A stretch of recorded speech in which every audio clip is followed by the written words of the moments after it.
The heavy iron latch slipped from Clara's fingers. Freezing wind rushed into the cabin.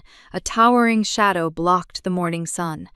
King Eric, the warlord who ruled the north, stood on her crumbling porch. Armed guards waited on war horses behind him. Clara retreated until her back hit the stone fireplace. Commoners rarely survived a visit from the crown. Eric stepped over the threshold. The floorboards groaned under his weight. He did not draw a sword. He simply raised his hand toward the cornered baker. Gripped in his leather glove was a ragged gray fabric. It was the exact winter coat she had wrapped around a dying beast just hours ago. But to understand how a simple baker's coat ended up in the hands of a lethal sovereign, we must return to the frozen woods. The winter storm battered the quiet village. Clara pulled her frayed collar tight against her neck. She carried a meager bundle of firewood across the snow-covered lawn. The edge of the dark woods marked the boundary of her small property. A sudden shift in the wind carried a strange sound. It was a harsh, ragged breath. Clara halted her steps. She dropped the heavy firewood into the fresh snow. A massive shadow lay motionless on the frozen grass. She took a cautious step forward. The shape slowly resolved into the form of a giant wolf. His dark coat was matted with ice. The animal struggled to draw air into his lungs. Fear screamed at Clara to run back inside. Predators rarely ventured this close to human homes. Yet something in his quiet suffering rooted her in place. "You are hurt," Clara whispered into the freezing wind. The wolf opened a single golden eye.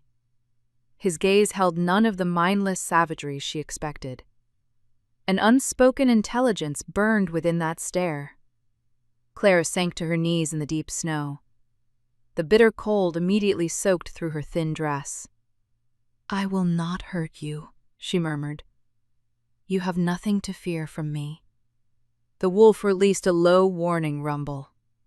The sound vibrated through the frozen earth beneath her boots. Clara did not pull her hand back. She reached out slowly. She rested her bare palm on his broad head. She stroked his ears gently, treating him with the same tender care one might offer a frightened dog. The dangerous rumble died instantly in his throat. He closed his eyes. He exhaled a long, shuddering breath against her wrist. Clara noticed a dark stain on the snow beneath him. It was blood. "Who did this to you?" she asked the empty night. "Who could hurt a creature like you?" The wolf did not answer. He simply watched her with those ancient eyes. Clara tore a strip of fabric from the hem of her dress. She pressed the makeshift bandage against his wound. The wolf flinched at the sudden pressure. "I am sorry," she whispered quickly. "I have to stop the bleeding." "Just hold still." He settled back into the snow with a resigned huff. Clara tied the fabric tight. Her fingers grew clumsy from the dropping temperature. The snow began to fall with renewed fury. Ice crystals gathered quickly on his dark fur. He was freezing to death right on her lawn. Clara knew she could not drag him into the cabin. Her small frame possessed no strength to move such weight. She unfastened the wooden buttons of her coat. The worn garment was her only real defense against the winter. She slipped it off her trembling shoulders. The freezing wind sliced through her cotton clothes like a blade. Clara ignored the biting chill. She draped the heavy fabric over the wolf's side. She tucked the ragged edges under his body to trap the heat. "This is all I have," she said softly. "I know it isn't much. It must be enough to get you through the night." The wolf shifted slightly under the weight of the cloth. He leaned his large head against her knee. The gesture felt gentle. Tears pricked the corners of Clara's eyes. She folded her arms tightly across her chest. She leaned her back against the trunk of a nearby oak tree. "We just have to wait for the morning," she told him. "The sun will bring warmth." The hours dragged on in bitter darkness. The cold gnawed relentlessly at her fingers. She kept one hand resting on the wolf's steady side. Feeling his chest rise and fall became her ankle in the storm. Whenever he shivered, she leaned her body closer. She shared whatever fragile warmth her skin could provide. "My name is Clara," she whispered. "I lay alone in that cabin." The wolf twitched his ear in response. "People say these woods are dangerous. Perhaps they are right. But you don't look like a monster to me." The wind howled louder. Clara rubbed her numb hands together. She blew warm air into her cupped palms. "Stay with me," Clara coaxed during the darkest hour. "Don't let the cold win." "We are too strong to surrender now." The wolf let out a quiet sigh. He shifted his weight to press firmly against her side. A strange sense of peace settled over the snowy lawn. They were simply two survivors weathering the unforgiving night. Clara hummed a quiet tune. It was an old lullaby her mother used to sing. The melody seemed to soothe the agitated beast. His breathing gradually slowed to a steady rhythm. Clara rested her chin on her knees. She watched the snowflakes land on his dark nose. They melted instantly against his warm skin. "You must be an alpha," she mused aloud. "Only a king of the woods could be this large." The wolf let out another soft rumble. Clara smiled faintly in the darkness. "Don't worry," she teased gently. "Your secret is safe with me." Clara talked to keep them both awake. "I bake bread for the village," she murmured. "I will share a loaf with you tomorrow." "You need to eat to heal." The wolf offered a faint huff of air. It sounded almost like an agreement. Exhaustion finally overpowered her fear. Clara's eyes drifted shut. The storm began to break apart. Pale light pierced through the gray clouds. Clara woke with a sharp gasp. Her limbs felt stiff and heavy from the frost. She reached out blindly for the dark fur. Her fingers met only cold air. The wolf was gone. Clara pushed herself up from the snow. She scanned the quiet lawn. A trail of large paw prints led away from the tree. They disappeared into the shadows of the dense woods. Her ragged coat lay neatly folded on the dry grass. A heavy knock suddenly echoed from the direction of her cabin door. The heavy knock shattered the morning silence. Clara jumped at the sudden noise. Her fingers released the edge of her frozen window. She wiped the condensation from the glass. She could not see the porch from this angle. Another knock struck the heavy wood. The sound carried a distinct authority. It was not the polite tapping of a neighbor. Clara smoothed her wrinkled skirt. She hurried across the uneven floorboards. She pulled the iron latch back. The cold wind rushed into her small home. Clara blinked against the sudden morning glare. A towering figure blocked the winter sun. She stopped breathing for a second. Men in dark armor stood behind him. Their war horses stamped impatiently in the deep snow. The air smelled of leather and polished steel. Clara recognized the royal crest on their shields. Fear closed around her throat like a physical grip. Everyone in the realm knew the man on her porch. King Eric ruled the northern territories with an iron hand. Whispers of his ruthlessness reached even this quiet village. Travelers claimed he once burned 3 rebel cities in a single night. They said he executed traitors without saying a word. Now this living legend stood on her crumbling steps. Eric wore a heavy cloak of spun wool. His broad shoulders easily filled the doorframe. Clara kept her gaze fixed on his polished boots. Commoners were forbidden to look upon the royal face. Her mind raced through her recent actions. She always paid her meager taxes on time. She never spoke against the crown. A royal guard stepped forward from the snow. "Bow your head, peasant," the guard barked. Eric did not turn around. He simply raised one gloved finger. The guard snapped his mouth shut instantly.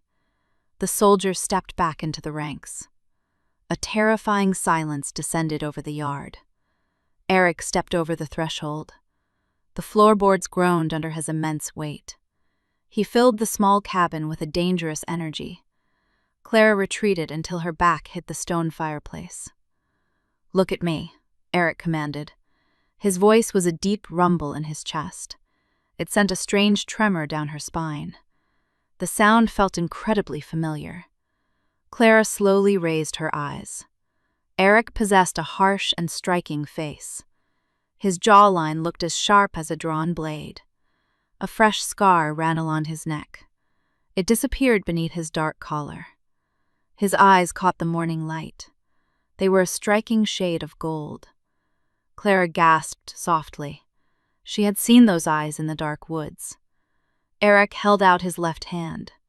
He gripped a bundle of ragged gray fabric. It was her worn winter coat. Clara stared at the garment in disbelief. She had left it on the grass just an hour ago. "Take it," Eric said. Clara reached out with trembling fingers. She expected the fabric to be frozen solid. Instead, the wool felt warm. It carried the faint scent of pine and rain. "Thank you, Your Grace," Clara whispered. She clutched the coat against her chest. Eric studied her face in the quiet room. His intense gaze made her skin prickle. He noticed the tear at the hem of her dress. He remembered the bandage she made in the snow. Clara swallowed hard under his scrutiny. "May I ask why the king visits my home?" she asked politely. Her voice shook despite her best efforts. Eric stepped closer. He closed the distance between them with a predator's grace. "Pack your belongings," he instructed calmly. Clara blinked in confusion. "My lord?" "You are leaving this village." Clara felt a sudden spike of panic. "But I cannot leave," she protested. "I have blood rising in the oven. The villagers expect my delivery by noon." It was a foolish thing to say to a ruler. Eric did not show any anger. "The village will bake their own bread today. You belong to the crown now." Clara shook her head. "I have committed no crime. I am just a simple baker." "You do not to understand," Eric replied. "You only need to obey." His tone left no room for debate.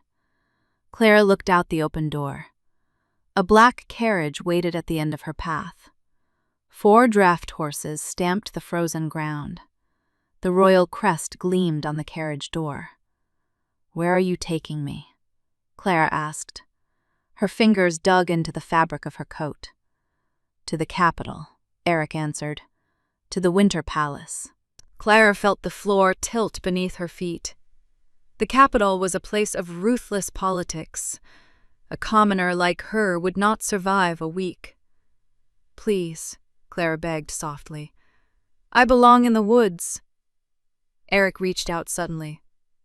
Clara flinched and squeezed her eyes shut. She expected a blow for her defiance. Instead, she felt a heavy warmth settle over her shoulders. Eric draped his own fur-lined cloak over her frame. The heavy garment smelled of wood smoke and power. It swallowed her small figure. Clara opened her eyes in pure shock. Eric pulled the edges of the cloak together. His gloved knuckles brushed against her collarbone. The contact sent a jolt of heat through her skin. "The woods are too cold for you," he murmured. His golden eyes softened for a fraction of a second. The dangerous warlord vanished in that brief moment. He looked exactly like a wounded creature seeking shelter. Clara lost her breath. She could not reconcile the tyrant with this gentle action. "You have 5 minutes to gather your things," Eric stated. His voice returned to a flat mask of authority. He turned his back on her. He walked out onto the wooden porch. The royal guards straightened their postures immediately. Clara stood frozen by the fireplace. She hugged the king's heavy cloak tightly around herself. She looked at her small kitchen table. She looked at the warm oven in the corner. Her simple life was ending right now. She walked into her small bedroom. She pulled a canvas bag from under the bed. She packed 2 spare dresses and a wooden comb. She opened a small wooden chest. Her hands trembled as she folded a knitted blanket. She remembered the cold nights in this cabin. She wondered if the palace would be any warmer. Clara picked up a small silver locket from the table. It contained a lock of her father's hair. She slipped it carefully into her deep pocket. She returned to the front room. Eric waited patiently by the door. He watched her carry the meager bag. He did not mock her lack of possessions. "Is that all?" he asked. "Yes, Your Grace," Clara replied. She walked out into the biting morning air. A guard stepped forward to take her bag. Eric blocked the man with his arm. He took the canvas bag from Clara himself. The guard stared at his king in obvious shock. Kings did not carry luggage for peasants. Eric ignored the silent confusion of his men. He walked down the snowy path toward the carriage. Clara followed his wide footsteps in the deep snow. The villagers had gathered at the edge of the road. They watched the procession in terrified silence. No one dared to speak a word of protest. Clara felt a profound sense of isolation. She reached the heavy wooden door of the carriage. Eric opened it smoothly. He offered his hand to help her up the steps. Clara hesitated before touching his leather glove. His grip was firm and warm. She climbed into the velvet interior of the cabin. Eric stepped in right after her. He closed the door firmly behind them. The sudden silence in the carriage was overwhelming. The vehicle lurched forward into motion. The carriage wheels crutched loudly against the packed snow. Clara kept her hands folded tightly in her lap. The king's heavy cloak still rested on her shoulders. It felt like a physical weight tying her to him. Eric watched the changing landscape through the glass. He did not offer any further explanation for this abduction. Clara gathered a small shred of courage. "My lord," she started nervously. Eric shifted his gaze away from the window. He waited in silence for her to continue. "What will become of my bakery?" she asked. "The mayor will claim the property," Eric answered. "He will sell it to the highest bidder." Clara felt a sharp pang of sorrow. "That land belonged to my family for generations." "It belongs to the crown now," he stated simply. His tone held no malice. It was simply a statement of fact. Clara looked down at her worn boots. "Why me?" she whispered into the quiet cabin. "There are 1,000 women in these territories. Why pull me from my home?" Eric leaned forward slightly. The leather at his seat creaked under the movement. "You showed kindness to a dying creature," he said softly. Clara felt her heart skip a beat. "I only helped a stray dog," she lied smoothly. Eric tilted his head to the side. A dangerous smirk touched his lips. "A dog," he repeated slowly.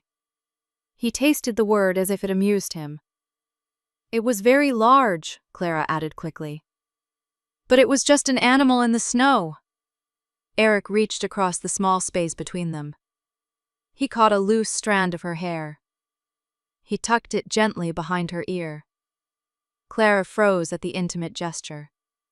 His leather glove felt rough against her cheek. "You are a terrible liar, Clara," he murmured. Hearing her name on his lips sent a shiver through her body. He knew her name. She had whispered it to the wolf in the dark. The realization hit her like a physical blow. She stared into his golden eyes. The truth hung unspoken in the tense air between them. The king of the north was the beast from the woods. Eric settled back into his seat. He seemed satisfied by her silent realization. "Rest now," he ordered quietly. "The journey to the Winter Palace is long." The carriage rolled relentlessly over the frozen road. Clara kept her eyes fixed on the heavy velvet curtains. She did not dare to look across the narrow cabin. Eric sat in the opposite seat. He occupied a massive amount of space. His long legs stretched out casually toward her side. The toes of his polished boots almost touched her worn shoes. The silence in the carriage felt thicker than the winter fog. Clara listened to the rhythmic thud of the horse's hooves. Each strike pulled her further from the only home she knew. She pulled the heavy cloak tighter around her trembling shoulders. The rich fur lining retained his body heat. It offered a stark contrast to the icy terror in her veins. She stole a quick glance at the man. Eric rested his head against the dark wood of the cabin. His eyes were closed. His chest rose and fell in a slow rhythm. He looked deceptively peaceful in sleep. Clara noticed the harsh lines of his face. The fresh scar on his neck looked painful. She remembered the dark blood staining the snow. She remembered the ragged breath of the dying wolf. It was impossible to merge those two images. The beast had yielded to her gentle touch. The king commanded entire armies with a single glare. Clara squeezed her hands together in her lap. She wondered if she was riding to her own execution. Tyrants rarely let their weaknesses live. She knew his greatest secret now. She had seen him vulnerable and broken. The carriage suddenly jolted over a deep rut. Clara pitched forward from her seat. She braced herself for a harsh impact against the floor. A strong hand caught her shoulder mid-fall. Eric opened his eyes instantly. His reflexes were unnatural. He pushed her gently back into her velvet seat. "Careful," he murmured. His voice sounded rough from sleep. Clara shrank back against the cushions. "I apologize, Your Grace," she stammered quickly. Eric withdrew his hand. He frowned at her fearful reaction. He reached under his seat. He produced a small silver flask and a wrapped bundle. He placed the items on the small table between them. "Eat," he commanded quietly. Clara stared at the bundle. "I am not hungry, my lord." "You have not eaten since yesterday," Eric stated. He unwrapped the linen cloth himself. The rich scent of roasted meat and warm bread filled the cabin. It was the food of nobility. Clara felt her stomach twist with sudden hunger. "Eat," Eric repeated. His tone held a dangerous edge of authority. Clara picked up a small piece of bread with shaking fingers. She forced herself to take a bite. The soft texture tasted like a luxury she did not deserve. Eric watched her eat in silence. He picked up the silver flask. He unscrewed the heavy cap. He handed the vessel across the table. "Drink this," he instructed. "It will chase the cold from your bones." Clara took the heavy flask. The metal felt warm against her skin. She took a cautious sip. A sweet, spiced wine burned a pleasant trail down her throat. It spread a sudden warmth through her chest. "Thank you," she whispered. Eric simply nodded. He turned his gaze toward the frosted window. The dense pine trees began to thin out. Dark stone watchtowers appeared on the high ridges. They were entering the heart of the Northern Territory. The carriage passed through a massive stone archway. Armed guards lined the elevated ways. They struck their iron shields in a synchronized salute. The deafening crash echoed across the snowy valley. Clara flinched at the aggressive sound. Eric did not acknowledge the military display. He looked bored by the devotion of his army. The journey continued for another tense hour. The winter sun began its early descent. Long shadows stretched across the pale snow.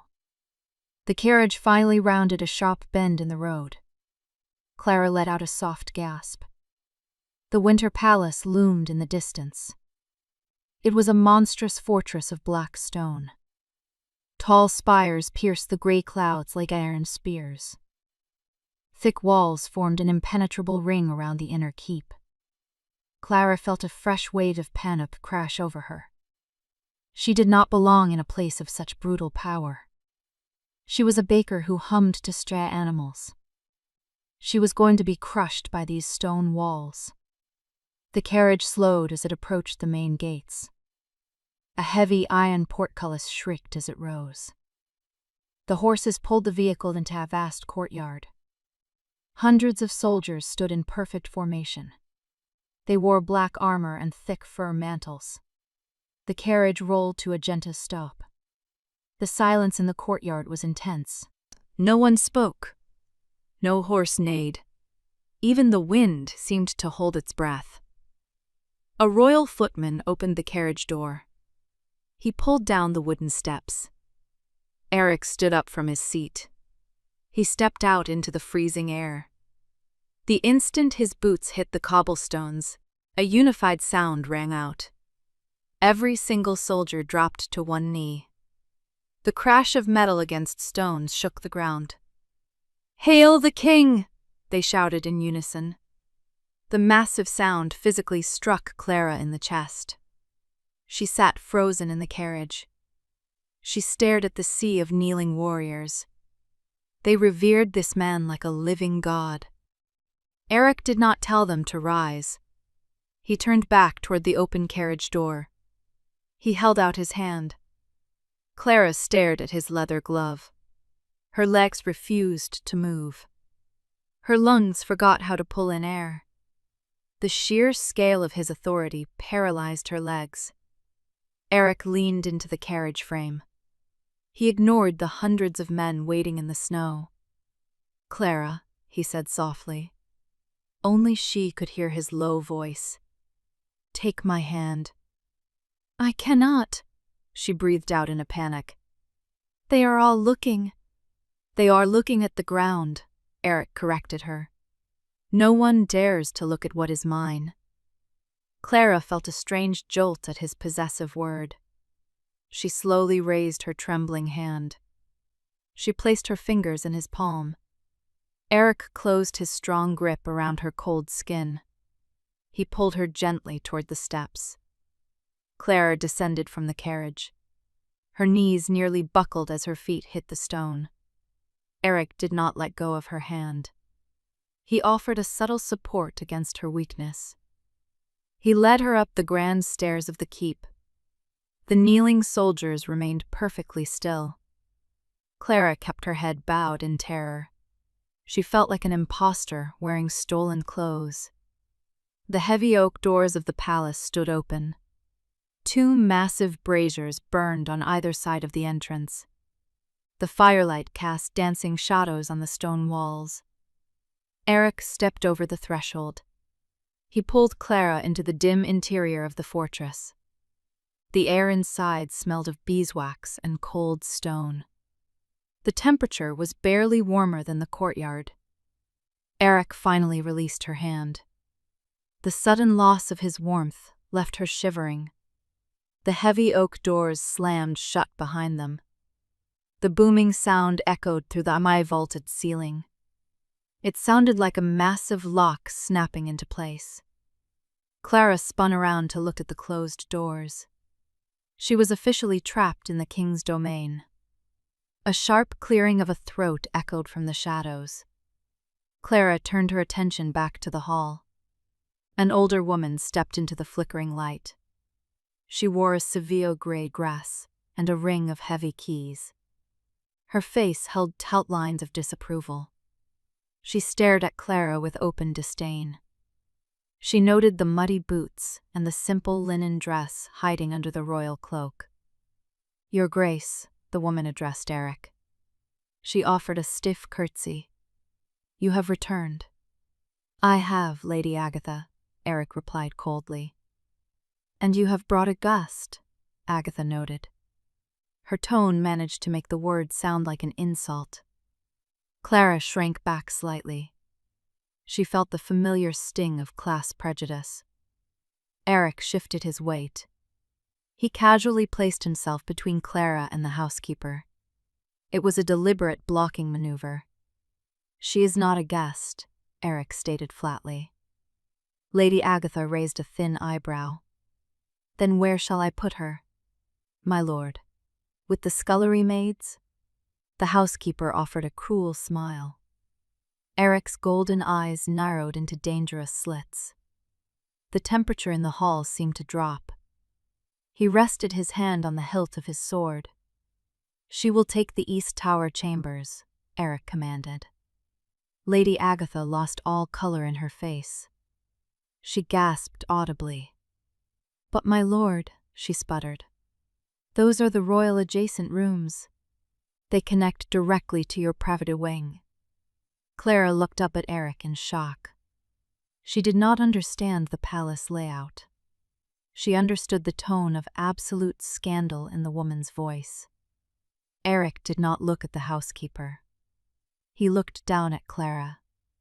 His gaze carried a silent promise of protection. "Do you question my orders in my own house?" Eric asked softly. The quiet tone was infinitely more terrifying than a shout. Lady Agatha bowed low instantly. "No, Your Grace. I will prepare the rooms at once." Agatha shot one last venomous glare at Clara before scurrying away. Clara stood alone with the king in the dark hall. The hostility of the castle was already suffocating.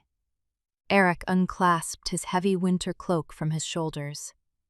He did not hand it to a waiting servant. He turned to Clara. "The wolves of the court have sharper teeth than the ones in the woods," Eric warned in a low murmur. Clara pulled the edges of his cloak tighter around her neck.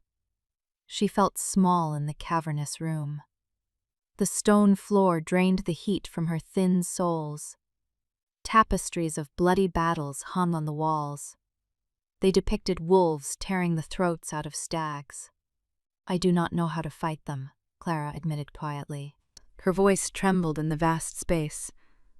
"I only know how to bake bread." Eric reached out a gloved hand. He traced the heavy velvet collar resting against her cheek. The touch was surprisingly gentle. "You do not need to fight them," he replied. "You only need to stand behind me." Clara looked up into his striking golden eyes. She saw no trace of the ruthless tyrant in this private moment. She saw only the quiet guardian from the snowy lawn. A sudden heavy footstep echoed down the corridor.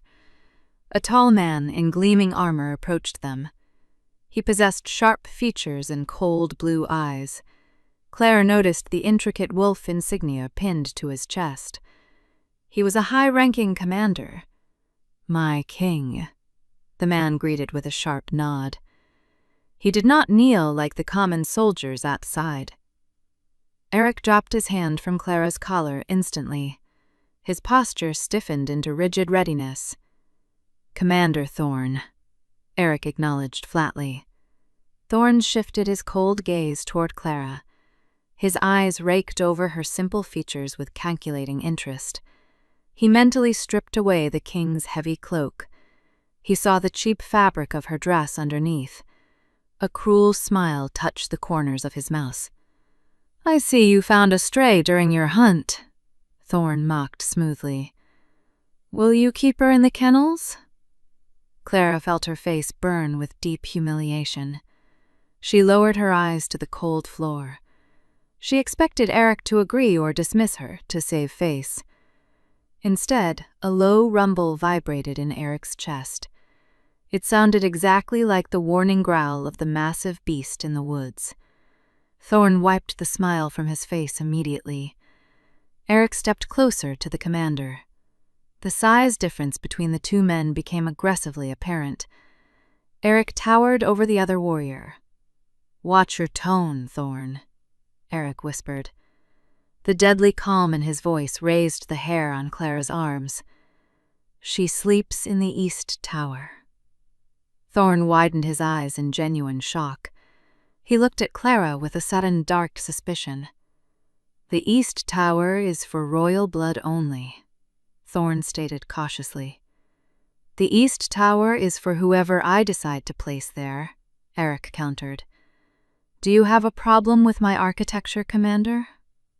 Thorn clenched his jaw tightly. "No, my king." Then return to your post, Eric ordered. Thorn offered a stiff bow. He turned on his heel and marched down the dark corridor. His metal boots echoed ominously against the stone. Clara watched him disappear into the shadows. She realized this palace was a nest of vapors. Eric turned his attention back to her. The dangerous aura faded from his shoulders. "Come," Eric said softly.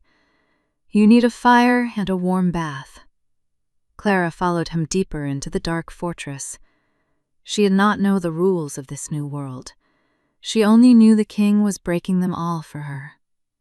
They reached the bottom of a spiraling stone staircase.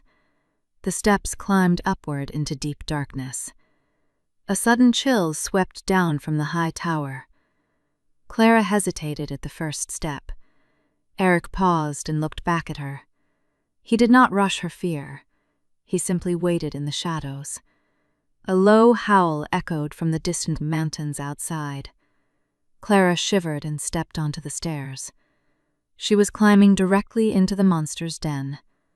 Clara reached the top of the spiral staircase. Her lungs burned from the long climb. Eric pushed a heavy door open with one hand. A wave of intense heat washed over Clara's cold face. The chamber offered a stark contrast to the freezing castle. A roaring fire blazed in the stone hearth. Thick rugs covered the stone floor. They absorbed the sound of their footsteps. The room smelled of dried lavender and burning pine. Clara stood awkwardly near the entrance. She did not want to track snow onto the clean rugs. Eric stepped into the center of the room. He unbuckled his sword belt. He placed a heavy weapon on a wooden table. The metallic clink sounded loud in the quiet chamber. "A maid will bring you hot water," Eric said. He did not look at her as he spoke. He rolled his tense shoulders to ease the stiffness. "You will find clean clothes in the wardrobe." Clara clutched her small canvas bag against her chest. "This room is too grand for me, my lord." "It is a room," Eric corrected flatly. "It has walls and a bed. Do not assign foolish value to simple wood and stone." His practical logic left no room for argument. Eric walked toward a side door. He paused before turning the iron handle. "Eat whatever the kitchen sends. Lock the main door after I leave. Do not let anyone inside unless you know their voice." The sudden instructions sent a tremor of fear through her. The Winter Palace was not a safe sanctuary. It was a beautiful cage filled with hidden threats. Eric stepped through the side door. It connected directly to his private quarters. The heavy wood clicked shut behind him. Clara released a long breath she had been holding. The silence of the room wrapped around her. A timid knock sounded at the main door 10 minutes later. Clara jumped at the sudden noise.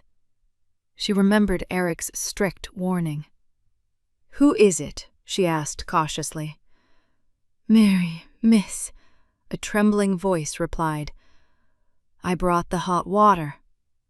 Clara opened the heavy door. A young girl stood in the corridor. She carried 2 heavy buckets of steaming water. Mary kept her eyes glued to the floorboards.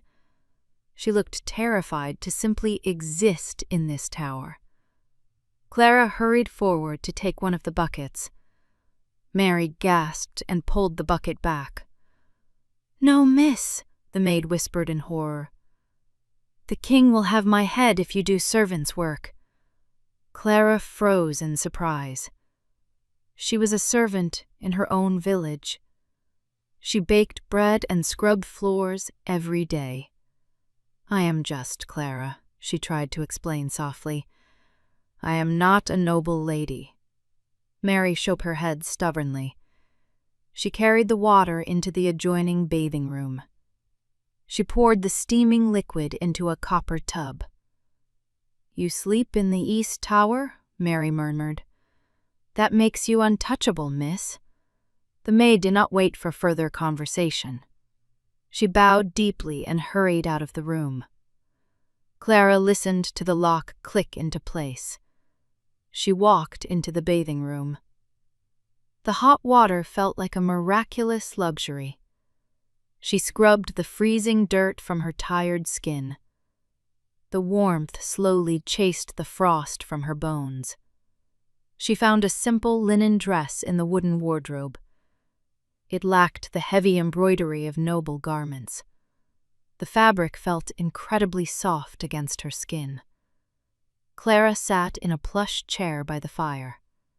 She tried to untangle her wet hair with her wooden comb. The side door suddenly clicked open. Clara stood up instantly. Eric stepped into the warm chamber. He had removed his dark armor. He wore a simple black tunic and loose trousers. The casual clothing made him look larger somehow. His wet hair fell across his sharp forehead. He carried a silver tray laden with roasted meat and vegetables. Clara stared at the tray in shock. A king did not carry food for a commoner. He set the tray on a small table near the fire. Clara remembered the rules of the court. She remembered the soldiers kneeling in the snow.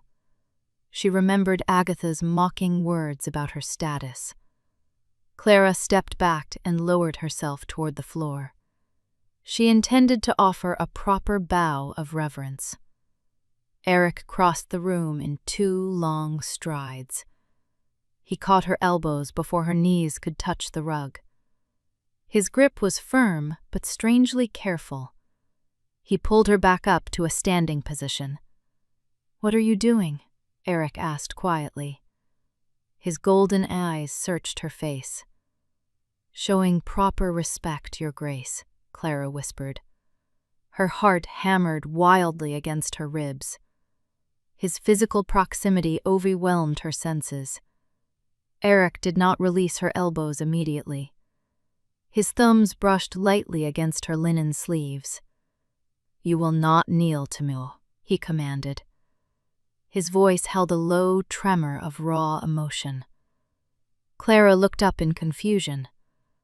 "But the entire castle kneels to you. The council bows when you speak." "They kneel out of fear," Eric stated bluntly. "I do not want your fear." He dropped his hands from her arms. The loss of contact felt suddenly hollow. He gestured toward the chair opposite the fire. "Sit," he instructed. Clara obeyed the quiet command. Eric sat in the chair across from her. The firelight cast sharp shadows across his face. He pulled the silver trail closer between them. He drew a hunting knife from his boot. Clara watched him with wide eyes. Eric did not use the blade for violence. He carefully sliced the roasted meat into small portions. He pushed the ceramic plate toward her side of the table. He poured 2 cups of clear water. He did not call for a servant to perform these tasks. He served her with deliberate focus. "Eat," Eric said. Clara picked up a silver fork. Her fingers felt clumsy holding the expensive metal. She took a small bite of the tender meat. The silence stretched between them for several minutes. It was not the tense silence of the carriage. It felt like a fragile peace. "Why are there no servants in this tower?" Clara asked softly. She risked the question to break the quiet. "I do not like strangers near my door," Eric replied. He took a slow drink from his cup. "Assassins often wear the clothes of servants." Clara felt a chill run down her spine. "Are you in danger here?" "A king is always in danger," he stated casually. He spoke about death like it was the weather. "That is why you are in this tower. My guards patrol the bottom of the stairs. No one can reach this floor without my permission." Clara looked at the door leading to his room. You gave me the room next to yours. Yes.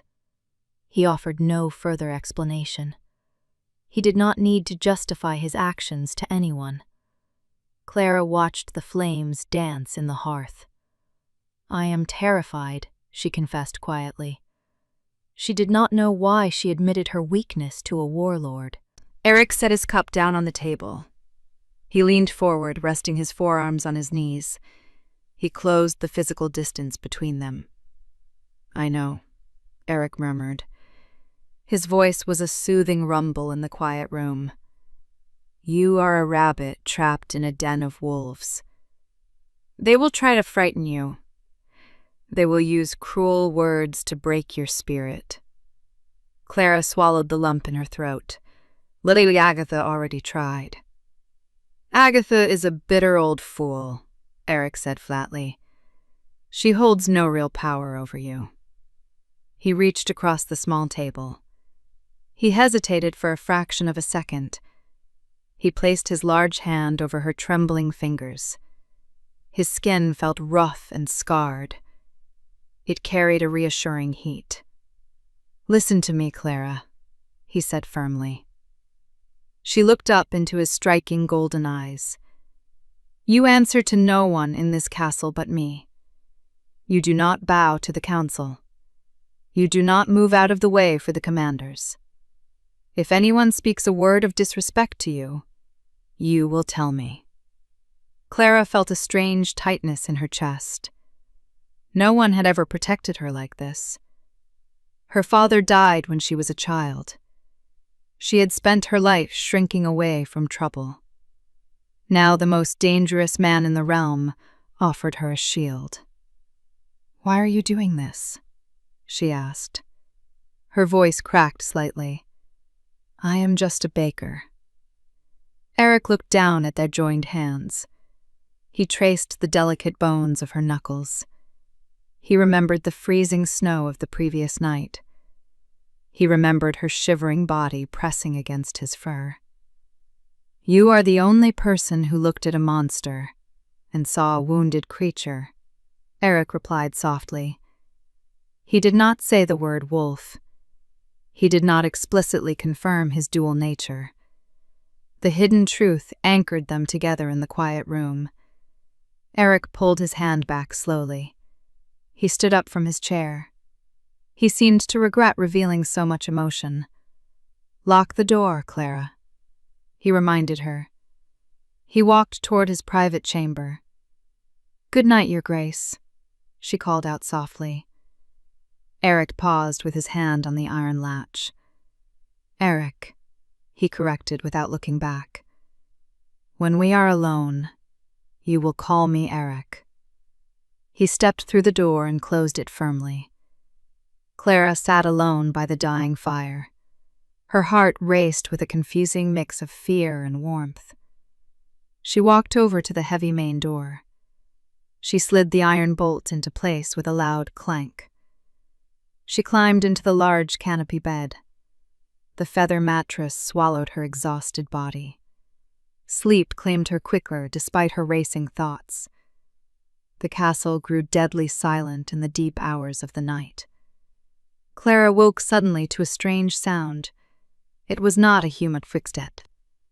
It sounded like heavy claws scratching against stone. The noise came from the adjoining room.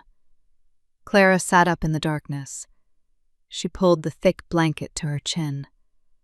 A low groan of pain echoed through the thick wall. It was Eric's voice. Clara threw the covers off her legs.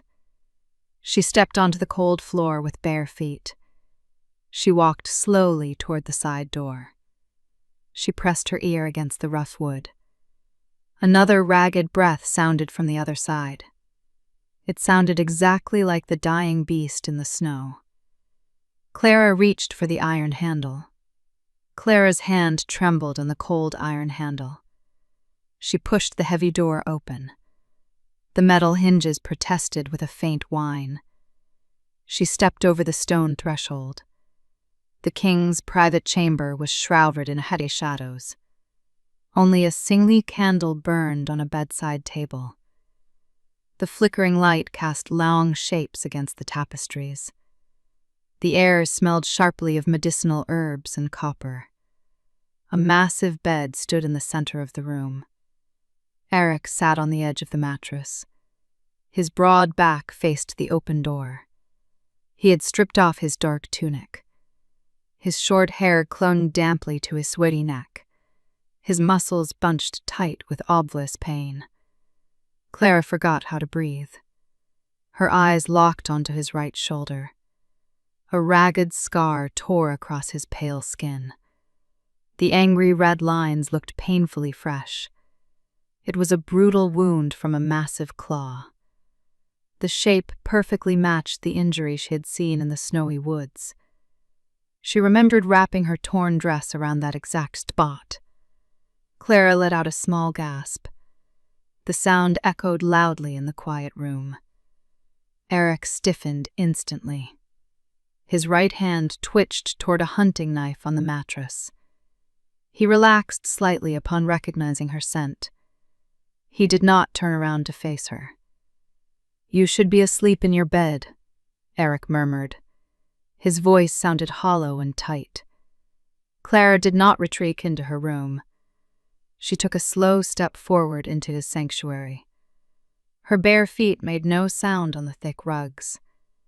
"You are bleeding again," she stated softly. A dark drop ran down his scarred back. Eric let out a slow breath. "It is a minor scrape from a training yard." He attempted to dismiss her concern with a weak lie. Clara stopped a few feet away from him. "I bound that exact wound in the snow," she challenged quietly. "I held my coat over that shoulder." The silence stretched between them for a long minute. Eric finally dropped his chin toward his chest. He surrendered to her gentle observation. "The court physician left bandages on the table," Eric said. He did not issue a command. It sounded like a quiet plea. Clara moved toward the small wooden table. She found a ceramic basin of clean water and folded linen. She dipped a soft cloth into the cool water. She wrung out the excess moisture. Clara approached his back with cautious steps. "This might sting," she warned softly. "I have endured worse," Eric replied. Clara pressed the damp cloth against the angry red flesh. Eric let out a sharp hiss through his teeth. His massive frame trembled under her delicate touch. The ruler of the Northern Territories sat perfectly still for a commoner. Clara wiped the fresh blood away with careful strokes. Her heart ached at the sight of his suffering. "How did this happen?" she asked. She focused her eyes on her task. Eric remained silent for a moment. He seemed to weigh the danger of his next words. "Assassins ambushed my carriage 3 days ago," he finally explained. "They possessed weapons forged from poisoned silver. Silver slows the healing process of my kind." He offered the truth without hiding behind noble pride. Clara rinsed the bloodied cloth in the basin. "Could your guards not protect you?" "I was traveling without my royal guard," Eric admitted. "I thought I could outrun their trap. I had to shift forms to survive the ambush." He spoke of his animal nature with a heavy shame. Many commoners considered the wolf shifters to be unnatural demons.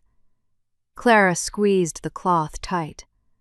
She felt no fear regarding his secret identity. She only felt a profound relief that he had survived. "Silver burns the beast from the inside out," Eric murmured. "It poisons the blood and clouds the mind." "I wandered in the storm for 2 days. I was losing my humanity to the pain." Clara listened with a heavy heart. "Why did they attack you?" she asked. "Power always attracts knives in the dark," he answered simply. "The southern lords fear my expansion." They would rather see the realm burn than kneel to a wolf. Clara finished cleaning the dried blood. She admired the raw power in his shoulders. His skin was marked with older, faded scars. Each silver line told a story of brutal survival. He was a living map of warfare. She reached for a roll of clean linen. She stepped closer to his side. She needed to wrap the bandage around his broad chest. "I have to reach around you," Clara instructed nervously. Eric lifted his arms in silent compliance. Clara leaned forward. Her soft linen dress brushed against his bare side. She passed the bandage across his chest. Her face was inches away from his neck. She could feel the radiating heat of his feverish skin. She smelled the intoxicating scent of pine and rain. Eric turned his head slightly. His breath ghosted across her cheek.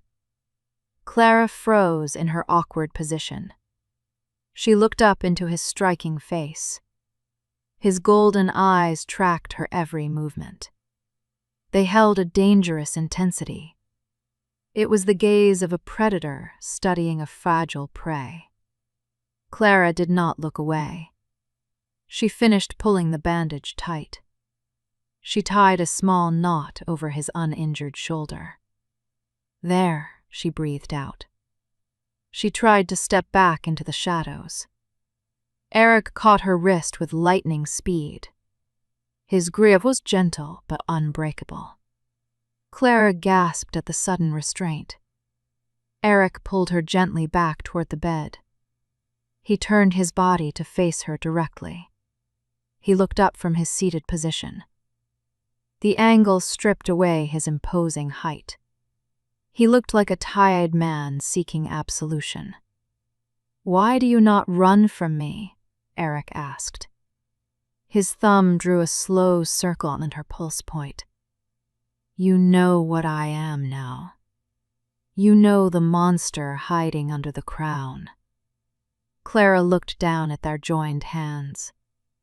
She saw the lethal strength in his scarred fingers. She remembered the terrifying roar of his army in the courtyard. "I know no king who carries his own luggage," Clara replied simply. "I know a wolf who let mo pet his ears." A raw emotion flickered across Eric's face. He closed his eyes against a sudden wave of vulnerability. He brought her small hand up to his face. He pressed his warm forehead against her knuckles. The gesture held an overwhelming sense of devotion. It was a physical surrender of his absolute authority. Clara felt a warm tear slide across her skin. The ruthless warlord was crying in the dark. She gently freed her fingers from his grip. Eric tensed at the loss of contact. Clara moved her hands to frame his sharp jaw. She lifted his face into the dim light. She brushed a stray lock of short hair from his brow. "You are safe here," she whispered into the quiet room. She offered him the same comfort he had offered her. Eric leaned his cheek into her palm. He let out a long sigh. The heavy burden of his crown seemed to lift for a brief moment. "You possess a dangerous kind of magic, Clara," he whispered. "I have no magic," she denied softly. "I am just a commoner." "You make a monster feel like a man," he corrected. "That is the rarest magic in this world." Clara felt a blush rise to her cheeks. They remained in that quiet embrace for a long time. The castle around them slept in frozen ignorance. Clara felt the steady beat of his heart under the bandage. It matched the frantic rhythm of her own pulse. She knew she was crossing a dangerous line.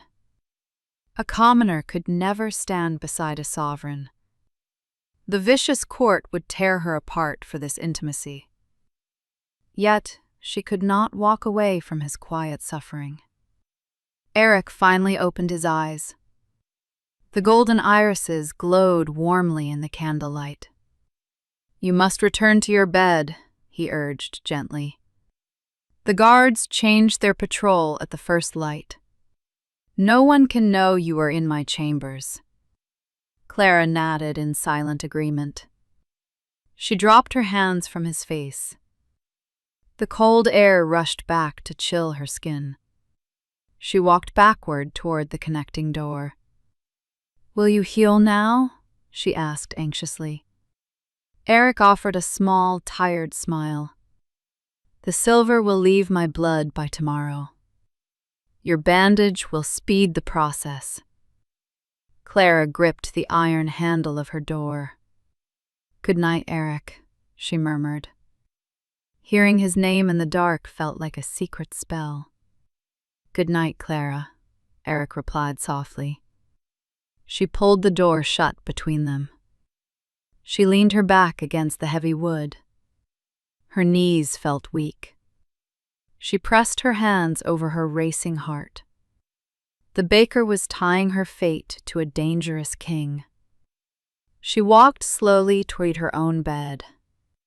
A sudden noise broke the silence of her chamber. It was a dull thud against the thick glass. Clara froze in the center of the room. She turned her head toward the balcony window. The east tower suspended hundreds of feet above the ground. No one could possibly climb the sheer stone wall. A dark shadow shifted behind the frosted glass. A gloved hand wiped the ice from the outside pane. Clara covered her mouth to stifle a scream. A gloved hand wiped the ice from the outside pane. Clara took a stumbling step backward in the dark room. The heavy latch on the balcony window clicked open.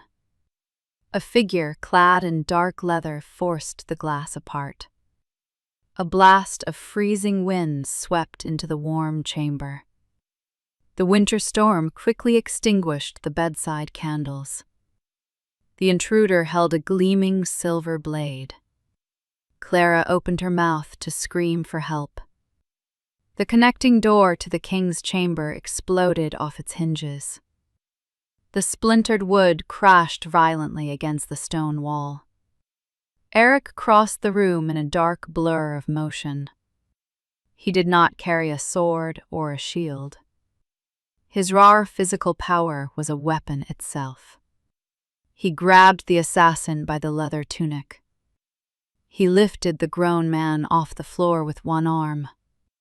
The intruder struck blindly at Eric's chest with the dagger. Eric caught the descending wrist in midair. A loud snap of bone echoed in the quiet room. The silver blade clattered harmlessly against the stone floor. Eric did not roar or shout in anger. His cold silence was far more terrifying than any battle cry. He hurled the broken man back through the open window. The assassin disappeared into the howling storm below. A distant thud sounded against the courtyard stones moments later. Eric grabbed the brass handles of the window. He slammed the heavy doors shut against the wind. He slid the iron locking bolt firmly into place. The violent encounter lasted less than 10 seconds. Clara collapsed onto her knees on the thick rug. Her lungs burned as she gasped for air. Eric turned away from the frosted glass. He dropped to his knees beside her trembling form. He ignored his own bleeding shoulder to pull her close. He tucked her head gently against his uninjured chest. "You are safe," Eric whispered into her hair. "The threat is gone." Clara buried her wet face in his warm tunic. She clung to his broad shoulders like a lifeline in a storm. Eric held her tight until her violent shivering stopped. He carried her carefully back to the large bed.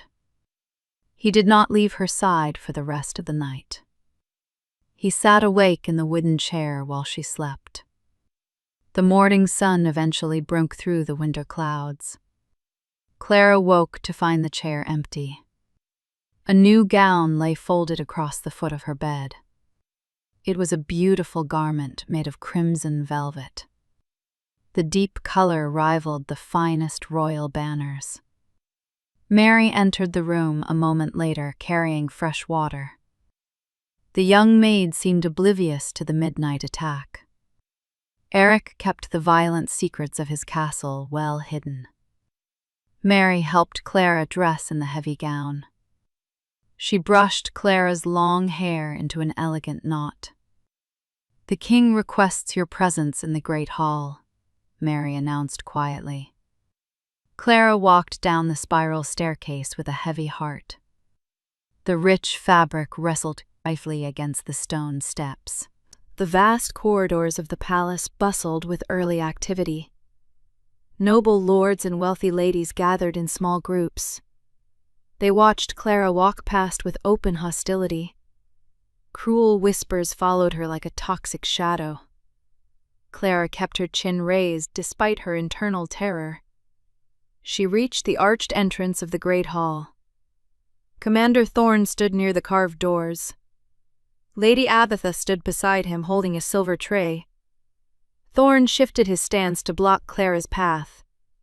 His armored arm barred her entry to the hall. "The baker emerges from her tower," Thorne sneered loudly. His cold blue eyes mocked her elegant dress. "Did you steal that velvet from the royal treasury?" Lady Agatha laughed behind her wrinkled hand. "Fine cloth cannot hide the smell of cheap flour," the housekeeper added. "She is a walking insult to the noble ladies of this court." Several nearby nobles snickered at the cruel jest.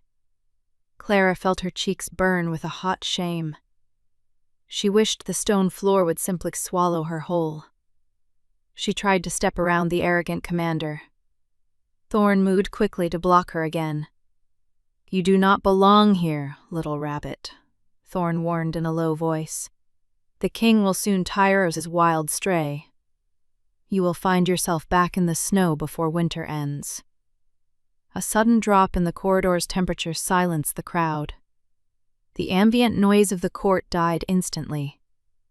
Clara felt a familiar heavy energy flood the space. Eric stood at the top of the grand staircase. He wore a black formal tunic adorned with a silver crest. His golden eyes locked onto Commander Thorne. The king did not rush down the marble steps. He descended with a slow, calculated grace. Each heavy footfall sounded like a death knell in the quiet room. The surrounding nobles scrambled to kneel on the cold stones. They bowed their heads in silent submission to their ruler. Thorne dropped to one knee with visible reluctance. Lady Agatha sank to the floor with shaking legs. Clara remained standing alone in the center of the corridor. Eric walked past the kneeling lords without a single glance. He stopped directly in front of the kneeling commander. The air around them crackled with an unseen tension. "Repeat your words, Thorne," Eric commanded softly. The dangerous whisper carried to every corner of the hall. Thorne kept his eyes hexed firmly on the floorboards. "I meant no disrespect to the crown, my king," the commander lied smoothly. Eric rested his right hand on the hilt of his sword. "You question my judgment in my own home. You insult the woman under my direct protection." Eric leaned down slightly over the armored man. "Your tongue grows too bold for a minor soldier." Thorne did not dare to answer the challenge. The commander finally realized the grave depth of his miscalculation. Eric turned his cold gaze toward the trembling housekeeper. "Pack your belongings immediately, Agatha," the king stated flatly. "You are permanently dismissed from the Winter Palace." The old woman gasped in pure terror. "Your Grace, I have served this noble house for 30 years. Your service ended today," Eric replied without a drop of mercy. He dismissed her pleading face with a slight flick of his wrist. Eric jerked his attention back to Thorn. "If you ever block her path again, I will remove your legs." The brutal promise hung heavy in the stale air. Everyone present knew it was not an idle threat. Eric finally looked away from his silent enemies. He turned his face toward Clara. The deadly ice in his eyes vanished in an instant. He offered her his right arm with a courteous bow. Clara placed her trembling hand lightly on his dark sleeve. He escorted her into the great hall, past the silent crowd. He seated her at his right side during the morning meal. He claimed her status before the entire watching court. The tense day slowly faded into a quiet winter evening. Clara sat in her private chamber, staring into the hearth. The dramatic events of the morning had exhausted her emotional reserves. The side door opened with a familiar soft click. Eric stepped into the warm, firelit room. He carried a heavy iron poker to stir the dying logs. He arranged the burning wood to build a stronger fire. He set the metal tool aside. He sat down on the thick rug near her chair. Clara slipped off her velvet cushion to join him on the floor. The intense heat from the hearth washed over their faces.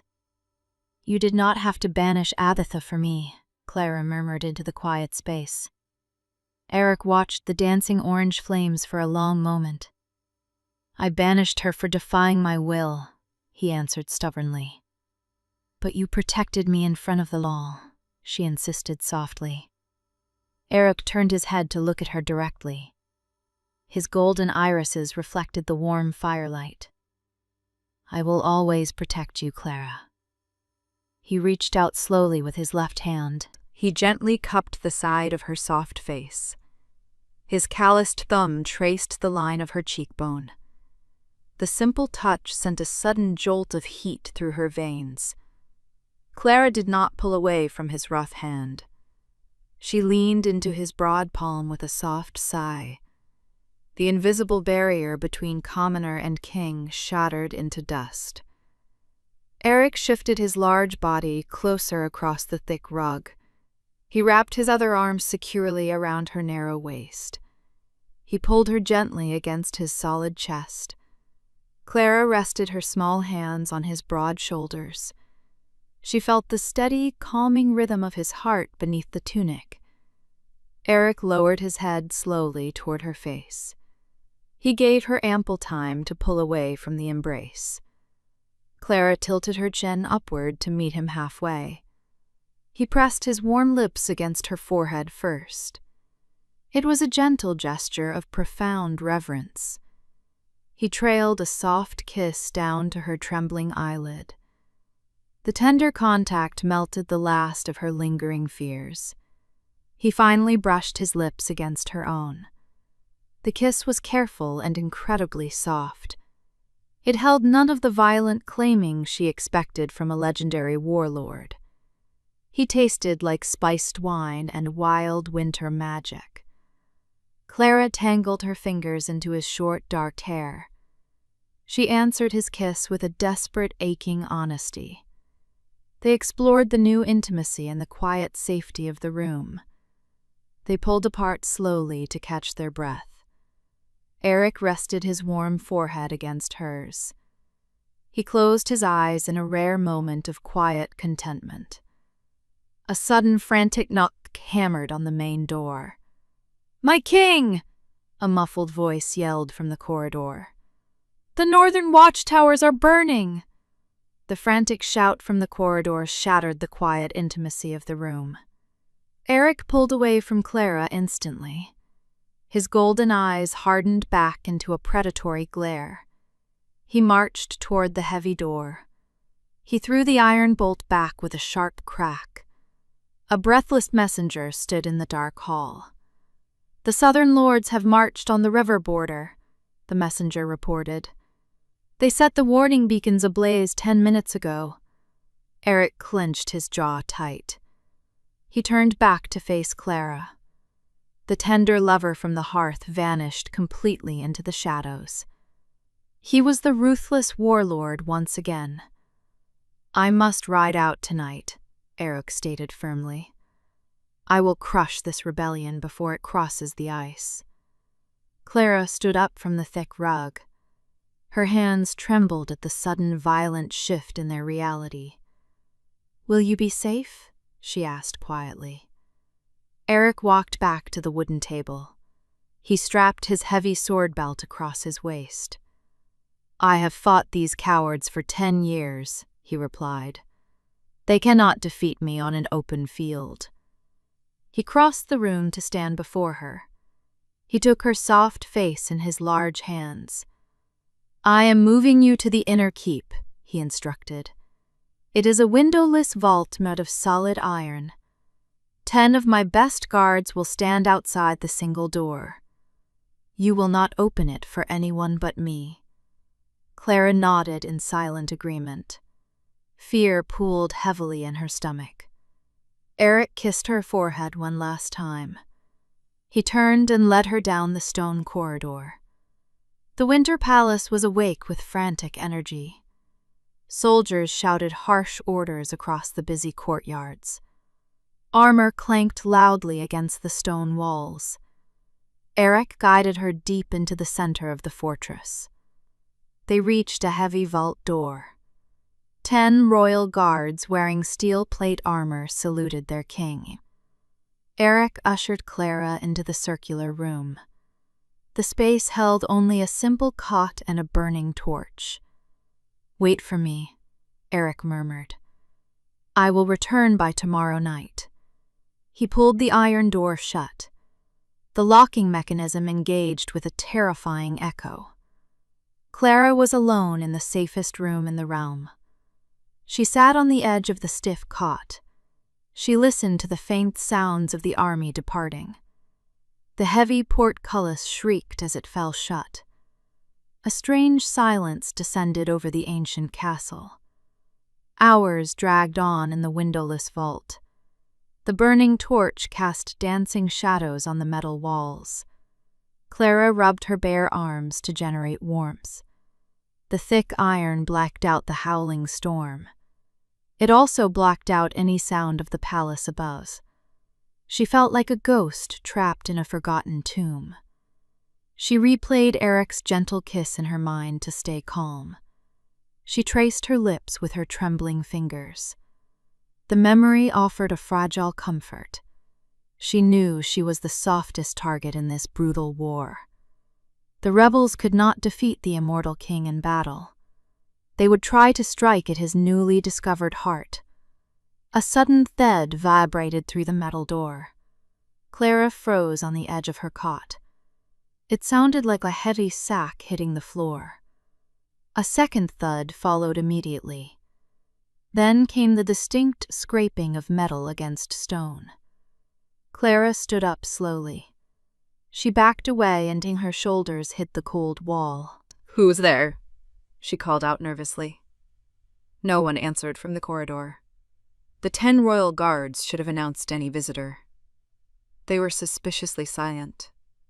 Clara heard a liquid dripping sound outside the heavy door. Fear closed a tight grip around her throat. The iron lock clicked sharply. Someone possessed the key to the royal vault. The door swung open on silent hinges. Commander Thorne stood in the dark archway. He wore his formal silver armor. His drawn sword dripped with dark blood. The bodies of Eric's elite guards lay scattered across the corridor. Thorne had slaughtered his own men. Claire let out a muffled gasp of horror. Thorne stepped into the torchlit vault. He wiped his bloody blade with a linen cloth. 2 rebel soldiers followed closely behind him. "I told you the king would tire of you, Baker." Thorne smiled cruelly. "I just accelerated the process." Clara pressed her back harder against the iron wall. "You are committing treason," she whispered. Thorne laughed a cold, hollow sound. "Treason is just a word used by the losing side. The Southern Lords pay well in gold. They also promised me command of the Northern Army." He took a slow step toward her. They only asked for one simple favor in return. They wanted the head of the king. Clara lifted her chin defiantly. He will crush your pathetic rebellion before sunrise. You cannot kill our monster with conventional steel. Thorn smiled wider at her defense of the king. You are quite right, Clara. A wolf in his prime is invincible on the battlefield. He fights without fear because he has nothing to lose.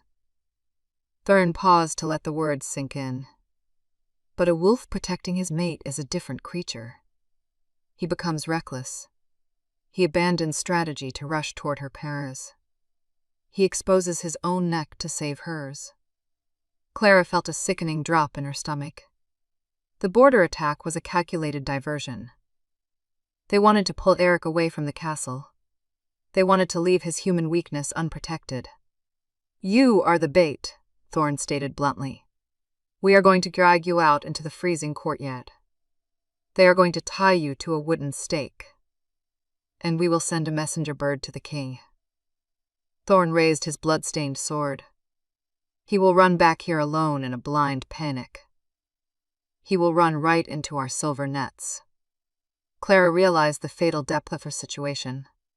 Her presence in his life had doomed the invincible king. She could not allow them to use her against him. She scanned the small room for a weapon. She only saw the heavy twitch it mounted on the wall. Clara lunged forward with sudden, desperate speed. She grabbed the burning wood from its iron bracket. She swung the flaming torch toward Theron's face. The commander cursed and raised his armored arm. The fire scorched his leather glove. Sparks shired across the metal floor. Clara darted past his bulky frame toward the open door. She slipped into a flood of fresh blood in the corridor. Her knees slammed hard against the stone floor. She lost her grip on the wooden torch. The two rebel soldiers pounced on her instantly. They grabbed her arms with brutal force. They hauled her roughly to her feet. Clara kicked and thrashed against their heavy grip. Her soft velvet gown tore at the shoulder. Thorn walked slowly out of the vault. He inspected the burn mark on his leather glove. His blue eyes burned with a vicious anger. You possess more spirit than a common baker, he hissed. He stepped close and struck her face with a heavy backhand. The force of the blow snapped her head to the side. Clara tasted hot copper in her mouth. Her vision blurred for a dizzying moment. Drag her to the center courtyard, Thorn ordered his men. Prepare the iron chains. The soldiers dragged Clara through the empty palace corridors. The remaining loyal servants had locked themselves in the cellars. Thorn's traitorous faction controlled the entire keep. The brutal cold hit Clara like a physical wall as they exited the castle. The winter storm raged violently across the open courtyard.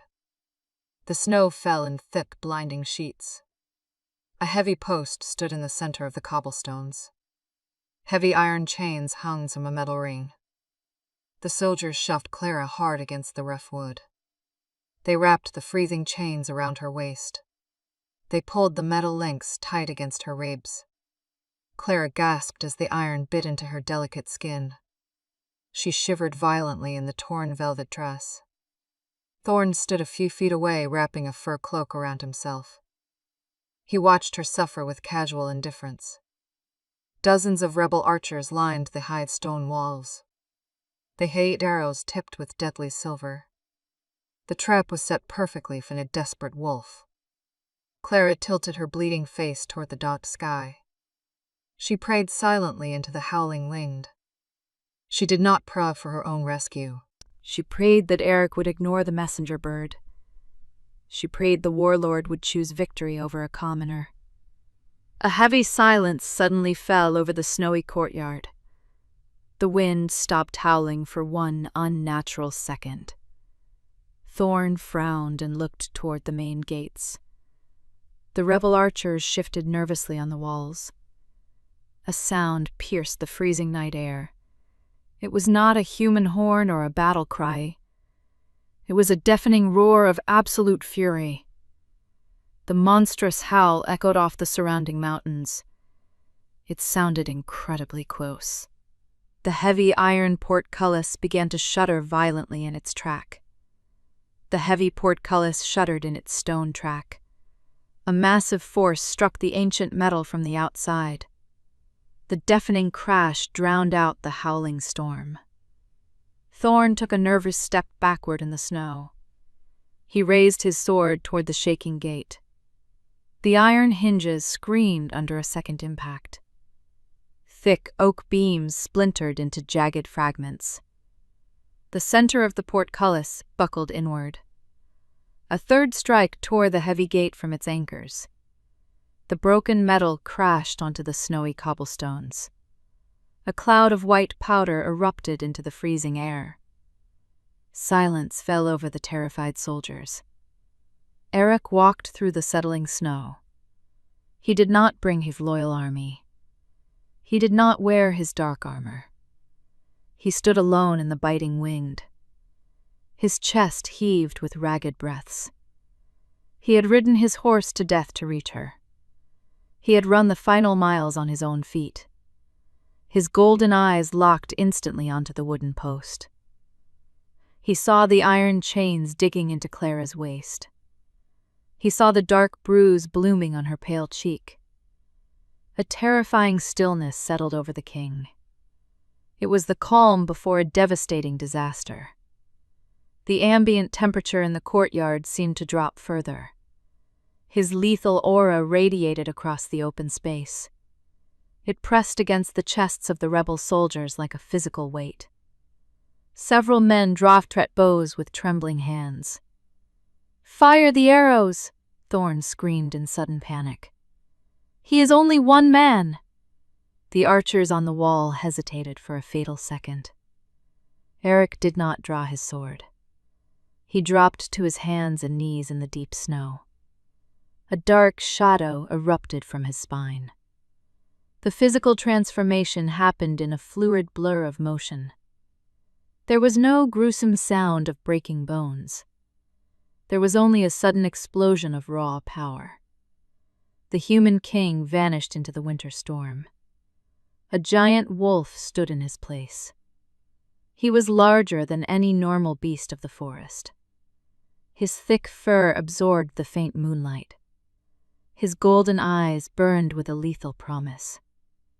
Clara gasped at the majestic sight of him. He was the exact creature she had sheltered in the woods. He looked infinitely more dangerous without his injuries. The wolf let out a bone-rattling roar. The sound shattered the courage of the remaining archers. Silver arrows rained down from the high walls. The wolf moved with impossible speed. He became a dark phantom weaving through the falling snow. The deadly shafts struck only empty cobblestones. He closed the distance to the rebel line in 3 bounds. He did not tear into their flesh with his teeth. He simply used his immense momentum. He slammed into the front row of armored men. The impact threw 5 soldiers across the courtyard. They landed unconscious in the deep snowdrifts.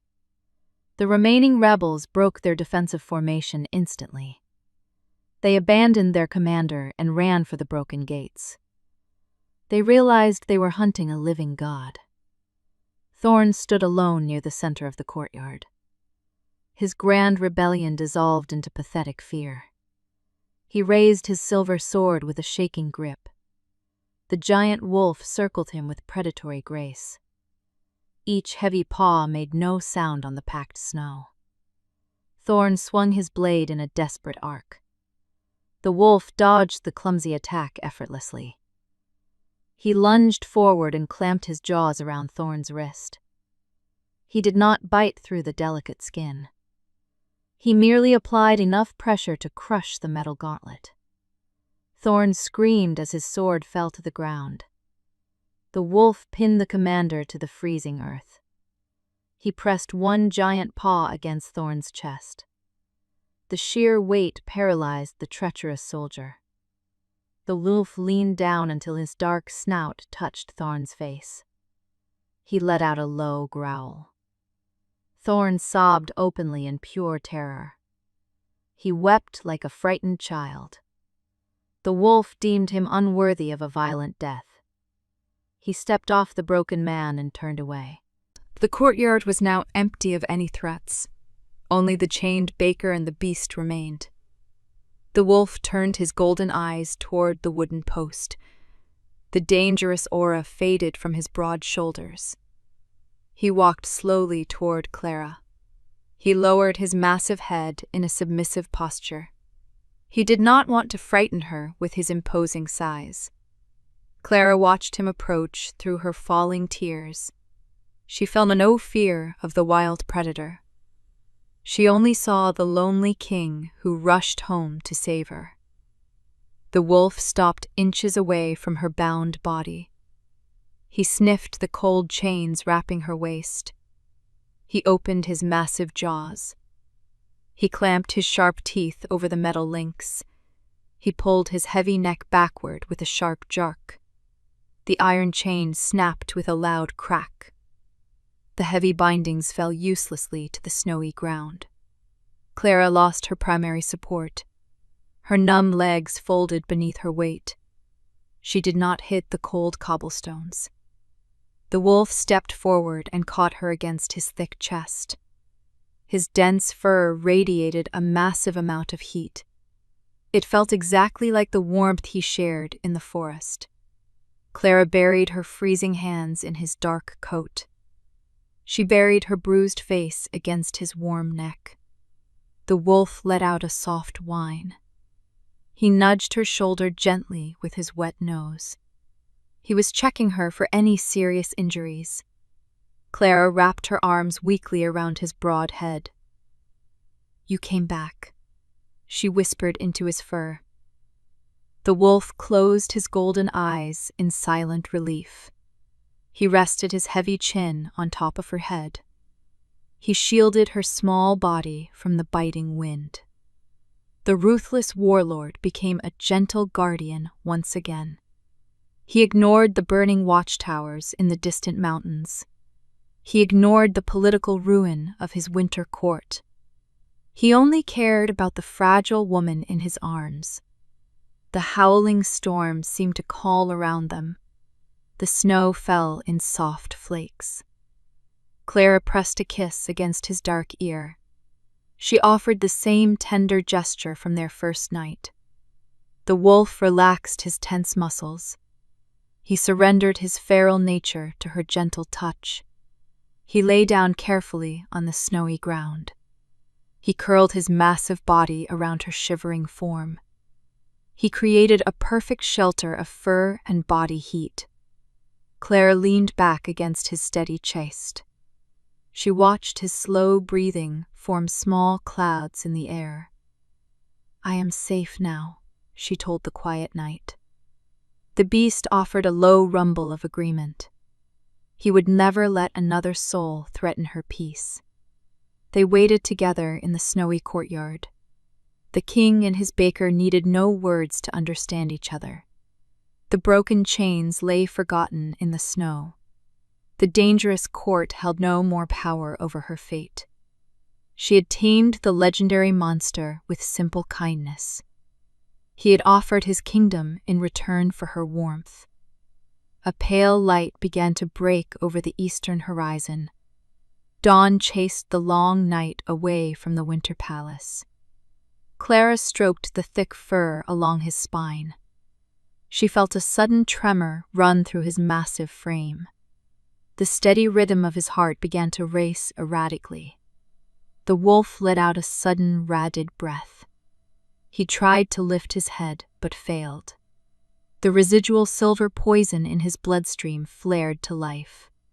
The violent transformation back to human form began against his will. His dark fur receded into pale, scarred skin. Eric collapsed, lacked and exhausted, into the freezing stones. His golden eyes rolled back into his head. Clara screamed his name into the breaking dawn. The heavy sound of marching boots echoed from the broken gates. The royal army had finally arrived. Clara threw her torn cloak over the unconscious king. She stood alone between his vulnerable body and the approaching soldiers. The royal army poured through the broken gates. Hundreds of loyal soldiers marched into the snowy courtyard. Clara stood firmly over the unconscious king. She held her torn cloak tightly across his pale shoulders. The winter wind whipped her loose hair around her face. She raised her chin to meet the approaching force. A high-ranking captain rushed forward with a drawn sword. He stopped abruptly at the sight of the ruined courtyard. He saw the traitor Thorn weeping quietly in the snow. He saw the common baker guarding the fallen king. "Stay back," Clara ordered in a clear voice. Her tone surprised her with its steady authority. The captain hesitated and lowered his metal weapon. "We are his loyal guard, my lady," the soldier explained carefully. "The king needs a physician immediately," Clara stated. "Bring a stretcher, but no one draws a blade near him." The soldiers obeyed without a single word of protest. They recognized the fierce devotion in her bright eyes. They treated her simple commands as royal decrees. The trusted guards carried Eric into the east tower. They laid his heavy frame onto the large bed. Clara dismissed the soldiers from the quiet chamber. She locked the heavy door from the inside. Only the royal physician remained to tend the lingering poison. The old man administered a bitter herbal draught. "The silver must burn its way out of his blood," the physician explained quietly. "He will suffer a terrible fever tonight." Clara nodded and thanked the wise man for his service. She escorted him out and secured the iron bolt again. She returned to the side of the great bed. She filled a ceramic basin with fresh water. She bathed his burning face with a damp cloth. The hours stretched into a silent vigil. Clara did not close her eyes for a single moment. She listened to his shallow breathing in the dark room. She remembered the first night in the freezing woods. He had been a dying beast then. Now he was her entire world. The fierce warlord looked surprisingly fragile in his sleep. His sharp features softened in the dim candlelight. Clara traced the edge of his healing scar. She whispered old stories to keep the silence away. She told him about her quiet village. She described the smell of fresh bread in the morning. She gave him pieces of her simple soul. The wind rattled the balcony glass outside the tower. The storm raged against the thick stone. A fragile peace reigned inside the warm chamber. The fire crackled softly in the stone hearth. Orange sparks danced up the dark chimney. Clara watched the shadows shift across his face. She wondered if the noble lords would accept a commoner. She quickly dismissed the foolish thought.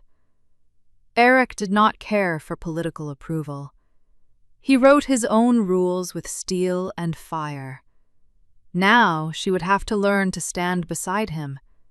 She possessed no royal blood in her veins. She only possessed a heart brave enough to love a monster. The fever finally broke just before dawn. Eric let out a long, shuddering sigh. The unnatural heat left his pale skin. Clara dropped her tired head against the soft mattress. She kept her fingers laced tightly with his large hand. Exhaustion pulled her into a shallow sleep. Pale sunlight crept slowly across the thick rug. Eric opened his golden eyes to a quiet room. His vision blurred for a brief second. He felt a soft weight resting against his arm. He turned his head on the feather pillow.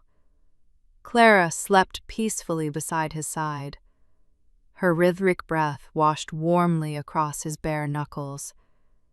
Eric remembered the violent chaos of the courtyard. He remembered her small body shielding his fallen form. A profound emotion swelled inside his broad chest. It was a feeling foreign to a lonely king. It was pure, overwhelming gratitude. He shifted his weight carefully to avoid waking her. His subtle movement disturbed her light slumber anyway. Clara gasped and sat up straight. Her tired eyes searched his face for lingering pain. "You are awake," she breathed out in deep relief. Eric reached up to touch her bruised cheek. His rough thumb brushed away a stray tear. "You stayed with me," he murmured softly. "I will always stay with you," Clara promised without hesitation. Eric searched her face for any hidden fear.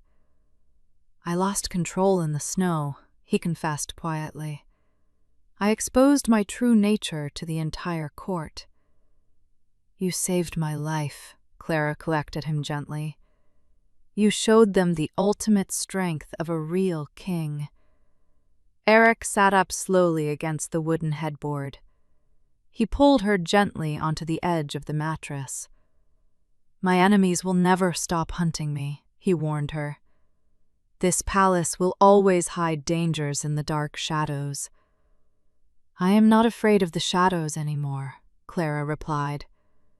She rested her small hand against his chest. "Not when I have a wolf to guard my door." Eric let out a quiet, rough laugh. The deep sound warmed the cold morning air. He framed her face with both hands. "I cannot offer you a simple life, Clara. I can only offer you everything I am.